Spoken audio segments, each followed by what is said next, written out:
이번 주 그리고 다음 주에 열왕기서를 읽으실 겁니다. 이번 주에는 열왕기상, 다음 주에는 열왕기하. 열왕기서는 다윗 이후 솔로몬 통치 때 이루어졌던 성전 건축 이야기와 이스라엘의 영광과 쇠락의 역사를 기록하고 있습니다. 특별히 이 40여 명의 왕의 생애를 보게 될 텐데, 그 왕들을 통하여 이스라엘의 이러한 번영과 쇠퇴가 하나님의 말씀에 대한 순종의 여부에 따라 이루어진 것임을 여러분 확인하게 되실 겁니다. 그리고 그 열왕기에 등장하는 왕들을 평가하는데요, 그 평가는 기준이 그들의 업적이나 능력이 어떠했는가에 있지 않고 하나님 보시기에 어떠했느냐에 있다는 것도 여러분 알게 되실 겁니다. 그렇게 열왕기서를 통해서 우리에게 보여주고자 하는 것은 단순히 이스라엘의 과거에 어떤 일이 있었냐 하는 역사적 사실과 사건이 아닙니다. 누가 진실로 왕인가? 누가 진실로 이 땅을 통치하시고 다스리는 분인가 하는 것을 보여주고자 합니다 하는 것입니다. 그래서 열왕기에 기록된 이 왕들의 삶, 사실은 우리하고 별로 관계가 없을 것 같은, 그죠? 그 왕들의 삶을 통해서 우리는 하나님이 우리에게 주시는 교훈을 받게 됩니다. 먼저는 누구든 하나님을 의지하지 않고는 자신과 다른 이들을 올바로 다질 수 없다는 겁니다. 그래서 우리의 삶의 정황과 상황은 하나님에 대한 충성도에 달려 있다는 거죠. 하나님의 뜻을 따를 때는 복을 누리게 되지만 그렇지 않을 때는 심판을 초래하게 된다 하는 것입니다. 그렇기 때문에 우리는 이 이스라엘 역사를 통하여 우리의 구원과 평강과 내일이 오직 하나님과 하나님의 뜻에 있다는 것을 깨닫게 됩니다. 나아가서 성도로서 지금의 우리의 상황을 어떻게 이해하고 판단하고 선택하며 살아야 하는지를 배울 수 있습니다. 그리고 이 성도의 정체성, 하나님 백성, 하나님 자녀에 대한 이 정체성에 대한 분명한 이해를 가지게 합니다. 왕들의 이야기인 이 열왕기서를 오늘도 우리가 읽어야 하는 이유입니다. 이것이 하나님께서 이스라엘의 역사를 우리에게 계시로 주신 까닭입니다. 이 열왕기서를 통해서 오늘도 우리에게 주시는 하나님의 교훈을 받고 그 하나님의 은혜를 따라 살아가는 우리 행복한 교회 모든 성도들이 될 수 있기를 주의 이름으로 축복합니다. 오늘 우리가 읽은 이 말씀, 열왕기상 12장의 말씀은 이스라엘 역사의 중요한 분기점이 되는 이스라엘이 남북으로 분열되는 과정을 기록하고 있습니다. 이 과정에서 우리는 두 가지 중요한 선택을 보게 됩니다. 먼저는 르호보암의 선택입니다. 솔로몬이 죽자 솔로몬의 아들인 르호보암이 왕이 되는데요, 12장 1절을 보면 좀 흥미로운 장면을 보게 됩니다. 이 르호보암이 예루살렘에서 왕위에 등극하는 것이 아니라 세겜으로 가고 있습니다. 세겜으로 가는 이유가 뭐냐면 왕으로 인정받기 위해서입니다. 요즘으로 얘기하면 청문회를 하러 세겜에 갔다는 거예요. 이걸 통해서 우리는 백성들이 솔로몬으로 인해서 다윗 왕권에 대한 불만을 가지고 있었다는 것을 알 수 있습니다. 그래서 세겜에 가서 왕으로 인정받으려고 했다는 거예요. 그래서 이 여로보암과 백성들이 세겜에 온 이 르호보암을 찾아가서 한 가지 요구를 하게 됩니다. 그게 뭐냐면 솔로몬이 백성에게 지운 무거운 멍에와 고역을 가볍게 해달라는 거예요. 요즘으로 얘기하면 뭡니까? 세금 좀 깎아달라는 거예요. 이 요구를 들어주면 르호보암을 왕으로 우리가 섬기겠습니다. 이렇게 말하는 겁니다. 르호보암이 이 얘기를 듣고 3일간의 시간을 달라고 하고 난 뒤에 아버지 솔로몬의 신하들, 오늘 본문에 보면 노인들이라고 지칭하는 사람들과 또 자신의 신하들, 그 자기와 함께 자란 어린 사람들에게 각각 조언을 구하게 됩니다. 야, 어떻게 하면 좋겠냐? 어떻게 하면 좋겠냐? 노인들은 뭐라고 얘기하냐? 백성들의 요구를 들어주십시오. 그렇게 말하고, 어린 사람들은 아닙니다. 더 강력하게 백성을 다스려야 합니다. 지금 여기서부터 왕이 되기도 전에 이런저런 요구를 들어주면 끝이 없습니다. 이럴 때일수록 더 강력하게 이 백성들을 다스릴 필요가 있다. 이런 조언을 하게 됩니다. 오늘 본문에 보시면 르호보암은 이 노인들의 자문을 버리고 어린 사람들의 자문을 따르게 됩니다. 그러니까 백성들의 요구를 이 르호보암이 거절하게 되죠. 우리는 이 르호보암의 이 선택이 잘못된 것이고, 이 잘못된 선택이 이스라엘을 두 개로 나누어지게 한 것이다, 이렇게 생각을 합니다. 그런데 정작 오늘 말씀에 보시면 르호보암이 포악하게 말했다 하는 것은 밝히고 있지만 그 선택이 잘못이라고는 하고 있지 않다는 걸 우리가 보게 됩니다. 15절에 뭐라고 얘기하면 오히려 이렇게 얘기하고 계세요.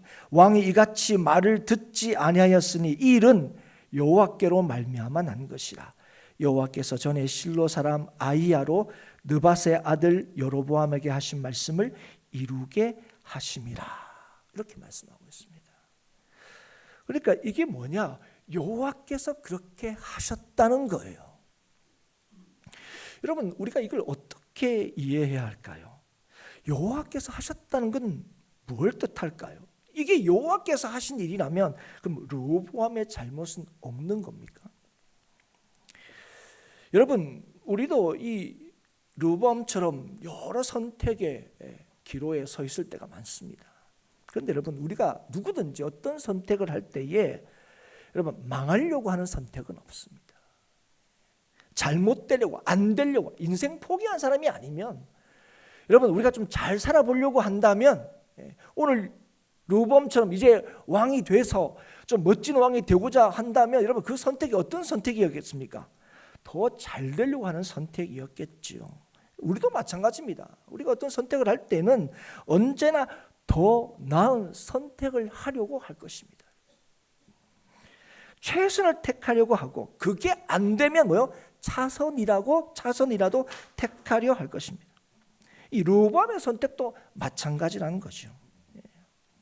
그의 선택은요 굉장히 고심했고요. 3일 동안 조언을 들었습니다. 그리고 그 선택을 할 때 뭡니까? 최선의 선택을 했을 겁니다. 최선이 아니면 차선의 선택이라도 했을 거예요. 분명히 이 선택은 그런 선택이라는 겁니다. 한마디로 하면 잘 되려고 한 선택이라는 겁니다. 그런데 여기서 우리는 르호보암의 잘못이 무엇인지를 알 수 있습니다.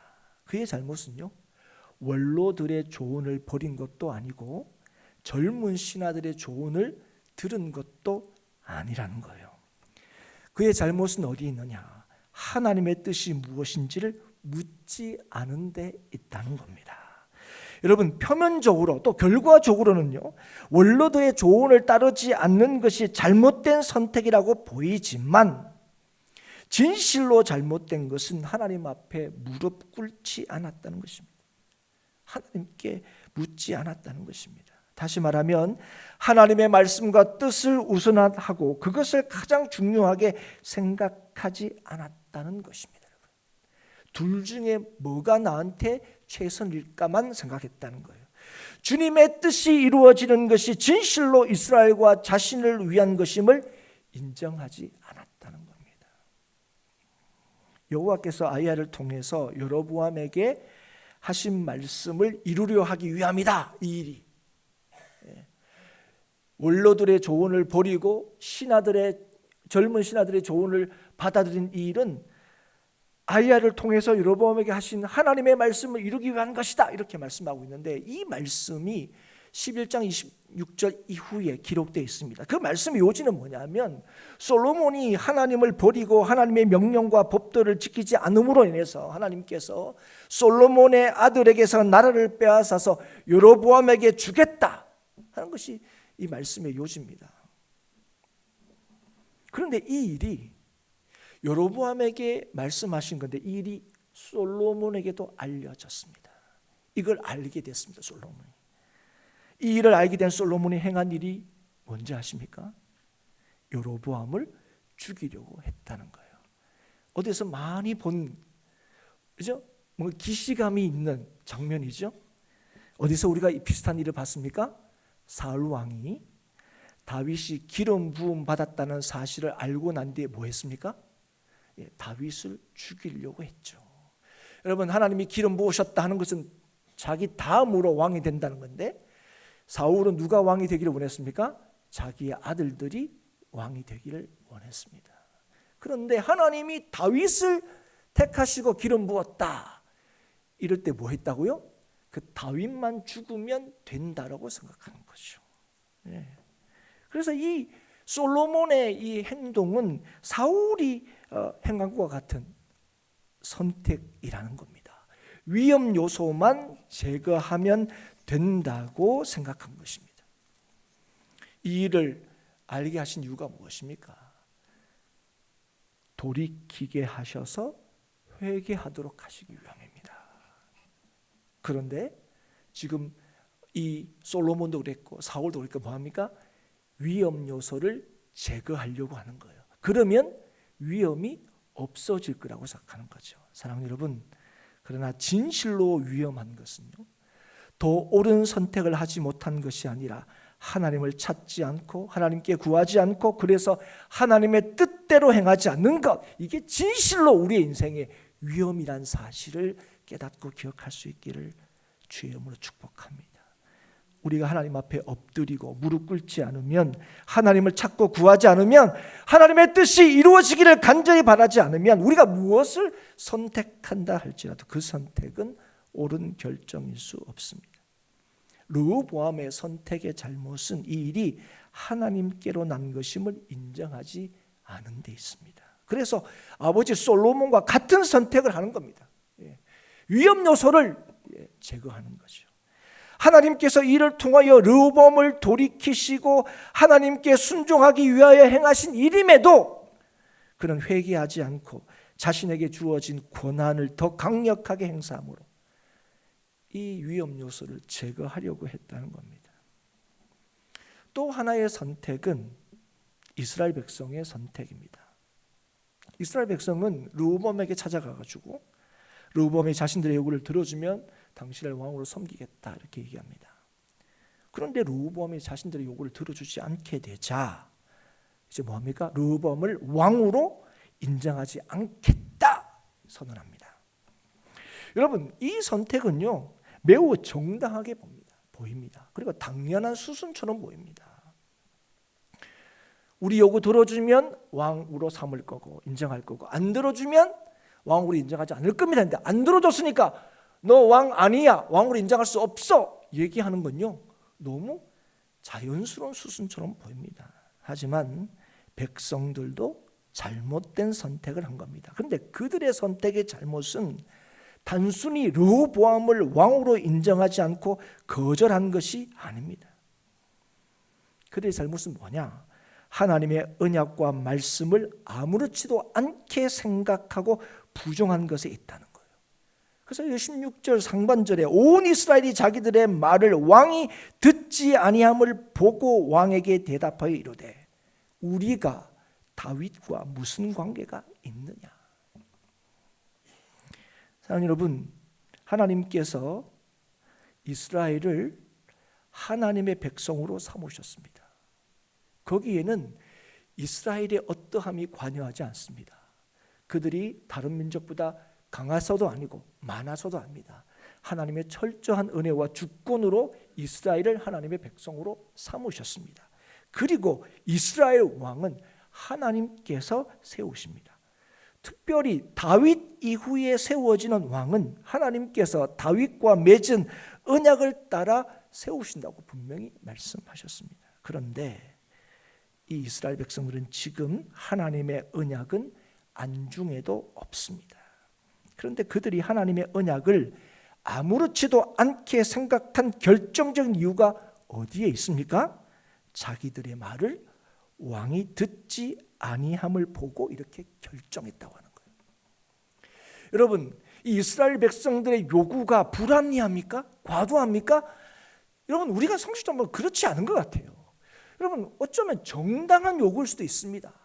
맞아요. 그건 잘못이 저는 아니라고 생각합니다. 우리 너무 힘들어요. 왕이시여, 우리 좀 덜 힘들게 해주세요. 이게 뭐가 잘못이겠습니까? 그런데 이 얘기를 안 들어주자 이 백성들이 뭐라고 얘기한다고요?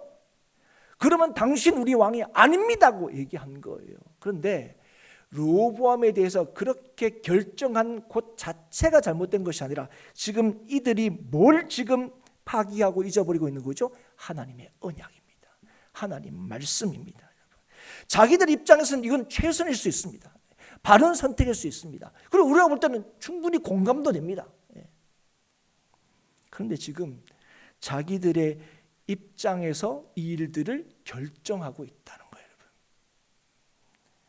르호보암과 이스라엘의 잘못된 선택으로 말미암아 이스라엘은 둘로 나누어지게 됩니다. 그런데 이스라엘의 이 분열은 이들이 더 나은, 더 옳은 하나를 택하지 못한 잘못이 아니라 궁극적으로 자신들을 책임지시고 이끄시는 하나님을 택하지 못한 잘못을 범한 데 있다는 사실을 우리는 알아야 한다는 겁니다. 르호보암은 하나님이 세우신 왕이었지만 하나님께 엎드리지 않았고 하나님의 뜻보다 자신의 입장이 더 중요했고 하나님의 백성 이스라엘도 자신들의 지금의 상황이 하나님의 언약보다 더 중요했다는 거예요. 결국 그들의 선택은 자신들을 위한 최선의 선택이었겠지만 그 선택은 최선일 수도 옳을 수도 없는 것이었습니다. 왜냐하면 우리보다 우리를 더 위하시고 우리보다 우리를 더 잘하시며 우리를 온전히 책임질 수 있는 분은 오직 하나님 한 분이시기 때문에 그렇습니다. 이걸 믿는 사람들이 성도지요, 여러분. 성도는 바로 이 믿음으로 사는 사람들입니다. 이러니까 상황이 이러니까 아니라는 거예요, 여러분. 여러분, 백성들의 이 선택이 뭐 그렇게 잘못된 겁니까? 됩니까? 당연해 보입니다. 그러나 문제가 뭘 잊어버리고 있다는 거예요? 이 백성을 하나님 백성 되게 하신 하나님의 약속과 말씀을 무시하고 있다는 거예요. 여러분, 이런 건요 우리가 앞에서 이 말씀을 계속 읽어왔으면서 계속 확인하는 거예요. 이스라엘 백성들도요 애굽에서 나올 때 하나님의 놀라운 역사를 경험했습니다. 홍해가 막 갈려서 나누어져서 그걸 땅처럼 밟고 지나왔어요. 그런데 여러분, 목마르면 목말라 죽겠다고, 먹을 게 없으면 굶어 죽겠다고, 길 때문에 좀 돌아가면 막, 그죠? 뭐 하나님이 계시냐고 그랬다고요.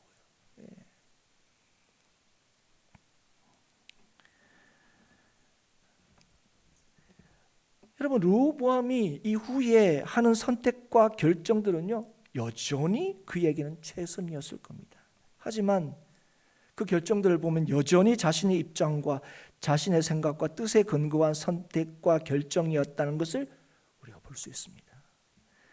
나라가 두 개로 나누어지는 이 상황 속에서 자신의 계획에 따라 이 문제를 풀어내려고 했습니다. 여전히 자신을 신뢰하고 자신의 입장을 주장했습니다. 하나님 앞에 엎드리거나 하나님께 도움을 구하는 모습은 찾아볼 길이 없습니다. 그러자 하나님께서 친히 나서시죠.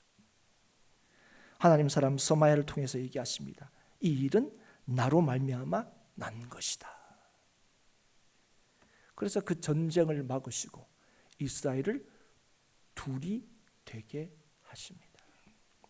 사랑하는 성도 여러분, 세상의 모든 일은 다 하나님께서 결정하시고 행하시고 이루십니다. 아멘이십니까, 여러분? 정말 이걸 믿으십니까? 여러분, 하나님께서 우리에게 말씀하시는 대로 하나님께서 이루신다는 사실 여러분 믿으십니까? 하나님 말씀은 1.1획도 변개할 수 없고 하나도 땅에 떨어지지 않는다 우리에게 말씀하셨고 우리는 그 말씀에 아멘합니다. 그렇기에 오늘도 우리의 선택이 우리를 책임지고 보장하는 것이 아니라 하나님의 말씀이 우리를 책임지고 온전하게 한다는 사실을 잊지 말아야 합니다. 여러분, 우리는요, 우리의 계획이 있습니다. 우리의 생각이 있습니다. 우리의 목표가 있습니다. 그러나 우리의 계획과 생각과 목표를 따라 사는 사람들이 아닙니다. 그래서 우리는 선택의 기로에 섰을 때에 선택 자체에 집중하는 것이 아니라 하나님과 하나님의 뜻에 집중해야 합니다. 여러분, 이 말이 뭔지 아세요? 여러분, 우리가 이거냐 저거냐, 왼쪽으로 갈 거냐 오른쪽으로 갈 거냐, 이 대학을 갈 거냐 저 대학을 갈 거냐, 이 직장을 갈 거냐 저 직장을 갈 거냐, 이 여자랑 결혼할 거냐 저 여자랑 결혼할 거냐. 우리는 수없이 선택의 그 기로에서 이 선택 자체가 내 인생을 결정한다고 생각해요. 그래서 저가 뭐합니까? 내가 이 여자랑 아니라 저 여자랑 했어야 되는데 이러고 있는 거예요. 우리가 하나님을 믿으면서, 내가 그때 그 직장을 선택했어야 되는데 이러고 있는 거예요. 우리가 누굴 믿으면서요? 하나님을 믿으면서. 사랑하는 여러분, 선택 자체가 내 인생을 결정하는 것이 아니라 내 인생은 누가 결정하십니까? 하나님께서 결정하시는 줄 믿으시기 바랍니다. 여러분, 나보다 나를 더 사랑하시는 하나님, 그래서 하나님은 어떤 하나님이십니까? 우리가 잘 선택하면 그 선택을 따라서 역사하시는 분이 아니에요. 여러분. 모든 것을 합력하여 선을 이루시는 하나님이 우리 하나님이십니다. 여러분, 우리가 어떤 일을 결정할 때 어떤 때는 그래 후회가 될 때도 아이고 그때는 그 결정이 더 나은 것 같아. 그렇죠? 때로는 그때는 그 결정을 안 하기를 잘했던 것 같아. 우리가 그럴 수도 있어요. 우리 인생에 대해서. 그런데 여러분, 다시 한번 말씀드립니다. 그 선택이 우리의 삶을 결정하는 것이 아닙니다. 여러분, 그 결정들이 정말 하나님의 뜻을 묻고 하나님의 뜻을 따라 한 결정이라면 그 결정에 대해서 우리는 뭐 하지 않을 수 있어요? 후회하지 않을 수 있습니다. 그래서 여러분, 하나님께서 우리에게 약속하신 게 뭐예요? 믿음으로 행한 모든 일들에 대해서 우리에게 뭐가 없게 하신다고요? 후회가 없도록 하시는 거예요. 아멘이십니까, 여러분? 오늘 여전히 아이고 그 남자랑 했었어야 되는데 그러지 마십시오, 여러분. 하나님 안 믿는 사람들이 하는 거예요. 하나님께서 오늘도 모든 것을 합력하여 선을 이루신 하나님이 저와 여러분의 하나님이신 줄 믿으시기 바랍니다. 열왕기상에서는 이 성전 건축을 비롯해서 왕국이 분열될 거다, 여로보암 가문이 멸망될 거다, 여러 예언의 말씀이 기록되어 있습니다. 그리고 그 말씀이 성취되는 걸 또 이 열왕기상에서 실제로 보여줍니다. 그래서 하나님의 말씀의 중요성을 강조합니다. 여러분, 이건요, 이스라엘의 역사를 언약의 관점에서 보고 이해한다는 사실을 우리에게 알려줍니다. 나아가서 이 땅의 역사가 하나님과 하나님의 말씀에 근거한다는 사실을 보여주는 거예요. 여러분, 이 세상의 역사가 힘 있는 자들의 역사가 아닙니다. 하나님의 역사인 줄 믿으시기 바랍니다. 하나님은 우리에게 언약을 주셨습니다. 그리고 오늘도 그 언약을 하나님께서는 신실하게 지키시고 이루십니다. 여러분, 오늘 그 약속의 복됨을 누리지 못하는 것은요, 하나님의 능력에 부족함이 있지 않습니다. 그 언약을 신뢰하지 않고 불순종하는 이스라엘 백성들에게 있다는 사실을 열왕기사가 우리에게 똑똑히 보여줍니다. 그래서 오늘도 이 이스라엘의 역사를 통하여 말씀하시는 하나님의 뜻을 깨닫고 하나님의 백성으로 부름받은 우리의 정체성을 확실히 이해하여서 하나님께로 날마다 나아가는 저와 여러분이 될 수 있기를 주의 이름으로 축복합니다. 우리에게 하신 말씀, 그 말씀대로 이루시는 하나님이 우리 하나님이시다. 그래서 오늘도 그 하나님과 그분의 말씀을 신뢰함으로 우리가 어떤 상황과 형편에 있더라도 우리에게 하신 그 말씀을 의지하고 붙들므로 내가 책임지고 살아내는 인생이 아니라 하나님께서 오늘도 책임지시고 살게 하시는 삶을 살아가는 우리 모든 성도들이 될 수 있기를 주의 이름으로 축복합니다. 기억하십시오. 오늘도 하나님은 우리에게 하신 모든 말씀들을 다 이루십니다. 그래서 오늘도 우리가 해야 될 일들은 그 말씀이 무엇인지를 깨닫고 나의 원함이 아니라 주의 원함대로 이루어지게 해달라는 기도와 소망과 소원이 말씀을 통하여 날마다 확인되고 깨달아질 수 있기를 다시 한번 주님의 이름으로 축복합니다.